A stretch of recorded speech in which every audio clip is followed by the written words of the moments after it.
suis Jean-Claude Maes, le maire sortant de Capesterre. Depuis 6 mois, je suis aux affaires et je pense continuer cette action que j'ai amenée parce que j'ai fait un bon travail pendant les 6 mois qui arrivent. Avec le Covid-19 que vous avez vu, avec les 3 maires, on a travaillé de concert. On a pu empêcher le bateau de rentrer de passagers pour limiter les cas de Covid-19 à Marie-Galante. Même on a été contre l'avis du préfet, qui a été un moment fort pour Marie-Galante, sachant que l'hôpital et la clinique de Marie-Galante, ils sont pas équipés de appareils respiratoires pour le Covid-19 et protéger nos enfants et la population. Et je rappelle, c'est le rôle premier d'un maire de protéger sa population, c'est important. Et on a vu aussi pendant qu'il y a une grande souffrance parce que la population marie-galantaise et donc à Capesterre a plus de 25% de personnes de plus de 65 ans.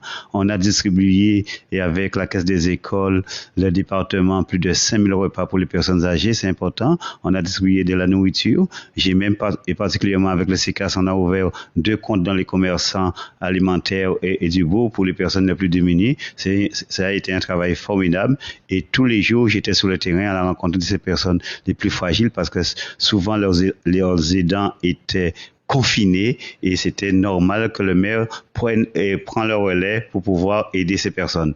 Au moment que je vous parle, on ramassait les sargasses tous les jours. C'est plus de 25 000 tonnes qui a été ramassées pendant le Covid et jusqu'à maintenant. Et on continue encore au moment que je vous parle. C'est important. Je suis un maire de terrain sur place et je dis souvent mon bureau n'est pas pratiquement mairie, il est dans la rue, je peux rencontrer les gens partout. Hier il y avait un incendie sur le bourg et à la campagne dans la section des Ruisseaux et Boulogne, j'étais parmi les premiers arrivés avec les pompiers pour apporter secours aux agriculteurs, le réconfort à la population et je me qualifie vraiment le maire rural et de proximité qui aide sa population. Je vis à Capesterre, je respire à Capesterre, j'achète à Capesterre, je mange à Capesterre. Ça veut dire que je suis vraiment en connexion parfaite avec ma population. Et je fais confiance à la population parce qu'il a vu le travail que j'ai fait pendant les 6 mois. Et récemment encore, 2 routes qui a été refaites complètement, la route de Girard, Coucou-Girard, et la route de Sardé qui n'a pas été faite. Non, on n'a pas eu de fusion. J'ai discuté avec le groupe de Madame Bordin, Katia, Manicor. C'est vrai, ils m'ont fait des propositions qui ne m'ont pas plu. On est en pleine récolte.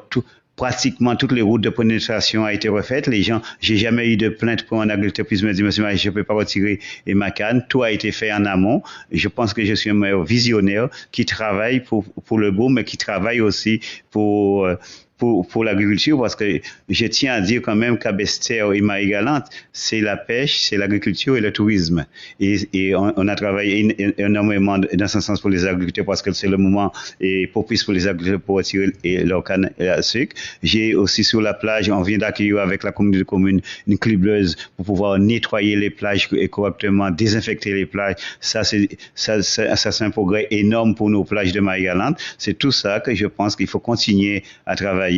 Et la chance, que je répète encore, du Covid-19, ça a permis les 3 maires de travailler ensemble et de concert pour Marie-Galante. Je pense que c'est primordial pour l'avenir de Marie-Galante si on veut continuer que Marie-Galante puisse progresser dans le temps et dans l'espace. Il y a beaucoup de projets, et dans les tiroirs. Il y a simplement aussi l'agrandissement et la protection du boulevard maritime qui, je répète encore, qui était acté au SAR depuis le 22/11/2011, c'est important. C'est vrai que l'État, la région, les grandes collectivités, régions et départements n'ont pas eu d'argent, mais l'étude est déjà faite. Il y avait même une estimation de plus de 23 millions pour pouvoir refaire la protection et ça a été financé une grande partie par le fonds Bernier et pour les études. Tout est dans les pochettes. Maintenant, il manque à mettre en application. Et je précise, même si on ne fait pas le grand boulevard, si on peut refaire un enrochement simplement sur le boulevard pour empêcher l'échouage des sargasses, on aurait gagné beaucoup.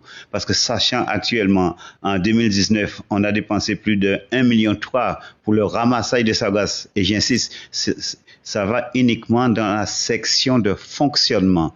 Embellir Cabesteros, rendre Cabesteros plus attractif. Et c'est tout ça que ma mandature, que je vais travailler de concert avec la région, département et l'État pour faire cet arrangement-là, pour donner notre éclat à Cabesteros et surtout retourner le bout vers la mer. Parce que vous voyez Cabesteros enclavé, c'est boulevard maritime, rue Marine et juste la rue Eugène Clède. Il n'y a pas beaucoup de choses, mais pour pouvoir faire ça, retourner et le bout vers la mer, ce sera une bonne chose. Et enclaver aussi, enrayer un peu et tout ce qui est les dents creuses aussi, c'est un grand projet là-dessus. La replantation aussi qu'on a déjà commencé sur les plages parce que les cocotiers sont vieillissants et très grands. On a refait une replantation avec l'ONF. Tout ça, c'est pour pouvoir apporter un attrait supplémentaire et sur le bourg de Cabesteros. Mais et Cabesteros ne c'est pas uniquement le bourg, il y a la campagne, comme j'ai dit, il y a les sections de campagne, il y a les chemins de représentation, il y a les routes aussi, il faut travailler là-dessus. Il faut donner de la vie à Étang Noir, à Tassi, rendre aussi la campagne attractive et surtout aussi pour nos jeunes qui partent, pour permettre avec une loi qui doit sortir avec le groupe communiste à l'Assemblée, de pouvoir permettre aux jeunes de construire autour de la maison familiale, ce qui est important, parce qu'il y a déjà de l'eau et l'électricité pour garder ces jeunes-là et chez nous. Ces jeunes-là peuvent prendre le relais de leurs parents et je me fais fort de travailler avec le département qui est le premier et comment dirais-je, propriétaire terrien, de pouvoir céder des terres aux jeunes agriculteurs au minimum 7 hectares pondérés qui puissent vivre décemment de leur travail. C'est tout ce grand travail-là qu'on doit faire. Et en plus, il y a une priorité des priorités, c'est pouvoir, l'accent social, travailler uniquement avec le CECAS pour pouvoir donner du confort à notre population vieillissante.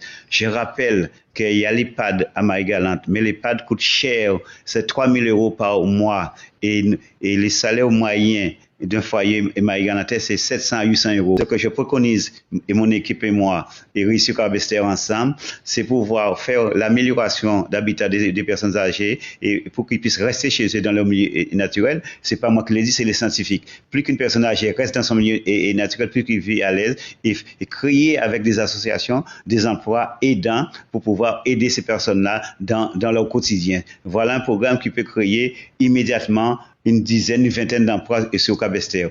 Voilà un programme fort que je tiens à faire sur Cabesteros.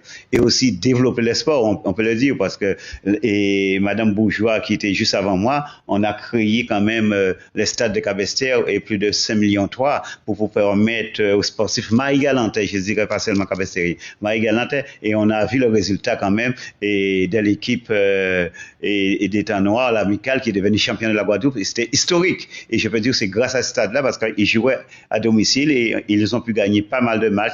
Et la population aussi a pu aussi participer à l'évolution de l'amicale et pouvoir voir leurs joueurs et, comment dire, fétiches jouer et chez eux, c'est important aussi. Je suis fier d'être capestérien, je suis fier de la population. Moi, comme je l'ai dit, je suis natif, j'aime les capestériens et je vais travailler pour les capestériens et je l'ai prouvé et depuis longtemps. Et pendant même, comme je dis, pendant les 6 mois qu'ils sont là, ils m'ont toujours vu à l'œuvre et les choses ont progressé et là-dessus. Et c'est pourquoi je connais l'intelligence de Cabesteros. Il fera le bon choix de voter Jean-Claude Maïs et Cabesteros réussir ensemble. Parce que je le dis aussi, j'ai une équipe jeune, 70% des jeunes qui ont de la valeur, qui ont une vision pour Cabesteros. C'est important. Et parce qu'il me dit, et souvent, M. Maïs, il faut qu'on crée un guichet unique pour les jeunes. Il faut suivre les étudiants. Il faut travailler énormément sur les écoles. Je peux vous dire, toutes nos écoles sont informatisées. Nos enfants, par exemple, rien qu'à l'école à côté et primaire, ils parlent 3 langues. Et on est comment dirais-je, dans le réseau Eramis+, c'est tout ça parce que